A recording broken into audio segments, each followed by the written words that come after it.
Hollywood in the 1970s had a Latino problem. Mexican Americans appeared on screen primarily as maids, bandits, or faceless extras, stereotypes that bore little resemblance to the vibrant, complex communities of East Los Angeles. But on the streets, Lowrider culture was flourishing. Chicano artists were demanding representation. The civil rights movement had awakened a generation, and in March 1979, a film directed by Michael Pressman and written by Desmond Nakano answered that demand. Boulevard Nights told a story about two brothers, gang rivalry, and family bonds, not through Hollywood's distorted lens, but with unflinching honesty. It would change everything. The cultural landscape of the 1970s. To understand why this film mattered, you have to go back. The 1970s emerged from the turbulent Chicano civil rights movement of the 1960s, the East L.A. walkouts, the Chicano moratorium against the Vietnam War, fierce protests against police violence. Young Mexican Americans were reimagining their identity, creating art that challenged systemic inequality and demanding visibility. What we now call Chicano cinema developed during this decade. It emerged as a direct response to what one filmmaker described as a long history of abusive portrayals and stereotypical renderings in Hollywood. This cultural awakening extended far beyond film. Lowrider culture was flourishing in East Los Angeles. Car clubs became community institutions. They organized fundraisers for causes like the United Farm Workers and health initiatives. The cars themselves, with their bright paint jobs and hydraulics, represented something revolutionary,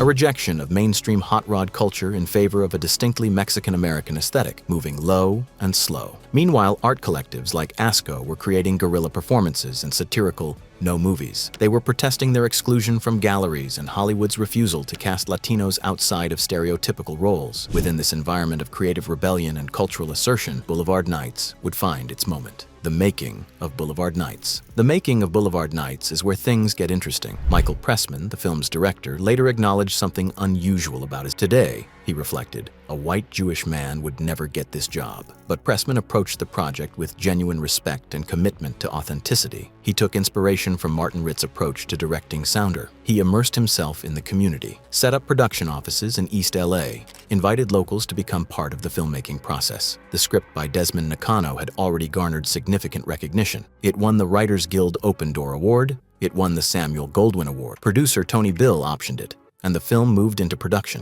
Nakano's screenplay told the story of two brothers navigating different paths. Raymond, played by Richard Eniguez, works an honest job at an auto shop. He's engaged to Shady, portrayed by Marta Dubois. And then there's Chuco, played by Danny De La Paz. He finds identity and belonging within the Barrio Grande Vista gang. What made Boulevard Nights different? It filmed on location in East L.A. It didn't just hire locals as extras. It brought them in as advisors, people who could make sure the portrayal rang true. That approach split the community. Some activists protested before release. They worried the film would perpetuate gang stereotypes. Others saw it as groundbreaking, an honest attempt at representation that Hollywood had never really tried before. Boulevard Nights centers on the diverging paths of two brothers living in the same world but pulled in opposite directions. Raymond represents progression. He's left his gang days behind. He works at an auto shop and dreams of running his own business someday. He cruises the boulevard for his love of lowrider culture and the art of customizing cars, not for the drama. Chuco, however, finds himself drawn to the VGV gang. He discovers identity and belonging that he struggles to find elsewhere. One film scholar noticed something interesting about color throughout the film. Raymond wears blue most of the time. Blue might represent calmness, opportunity,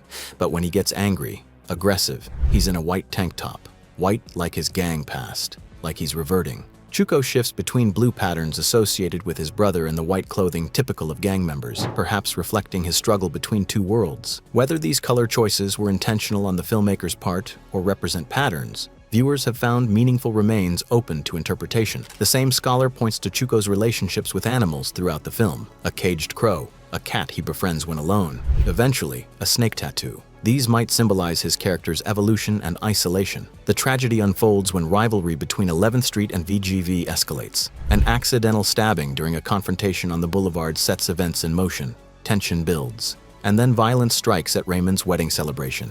In the film's most devastating moment, Chuco's mother is shot. Not Chuco himself, as the gang members intended, while they dance together at the reception. This loss becomes the point of no return. It leads to a final confrontation where Chuco is killed. Raymond must return to Shady and an uncertain future. Cultural impact and controversy. The real test came when the film was released. Boulevard Nights premiered March 23, 1979, just weeks after The Warriors. And like The Warriors, It faced protests. People worried the film would incite gang activity in theaters. Despite Warner Brothers' attempts to downplay the gang elements, several fatal shootings and stabbings occurred at screenings. San Francisco pulled the film entirely from theaters. On that opening night, confrontations between rival gangs in Alhambra resulted in 4 shootings and 1 stabbing.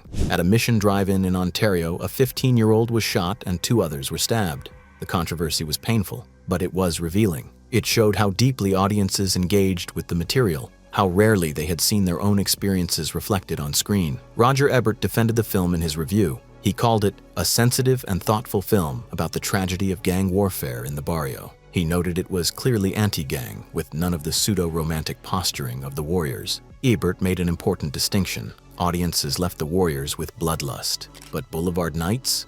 It was hard to imagine Boulevard Nights inspiring anything but quiet thoughtfulness. This distinction mattered. The film wasn't glorifying gang life. It was exploring the complex web of loyalty, family obligation, identity, and limited choices that shaped young men's lives in the barrio.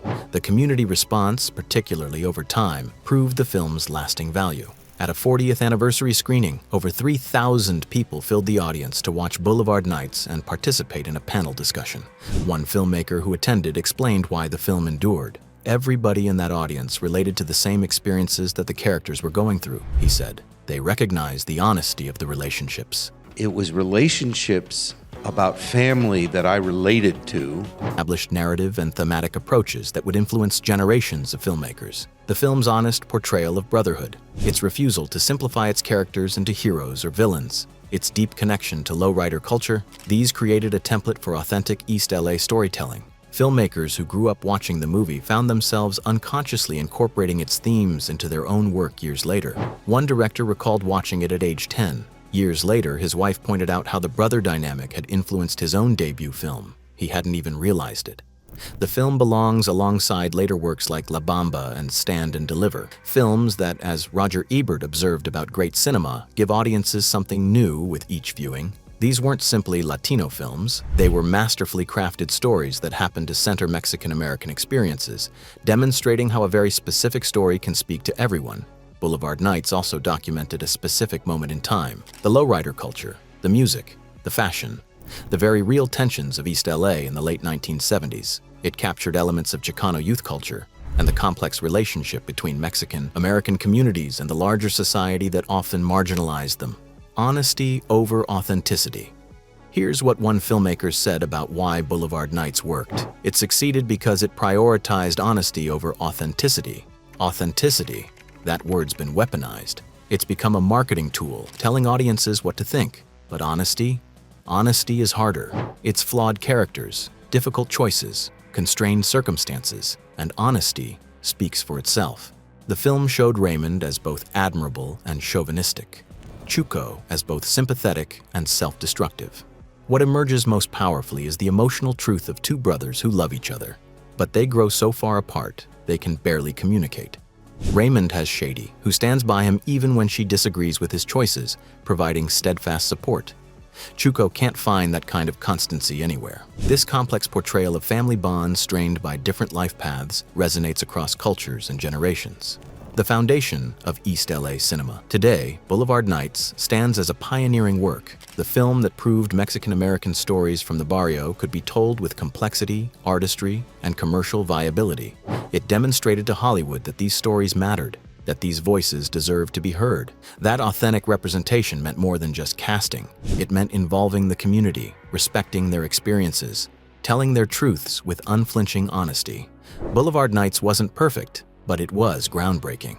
It captured East L.A. at a specific cultural moment while telling a timeless story about family, identity, and the devastating cost of violence. It didn't just use East Los Angeles as a backdrop. It treated the barrio as a character, a culture, and a cinema unto itself, one that continues to evolve and inspire nearly 50 years later.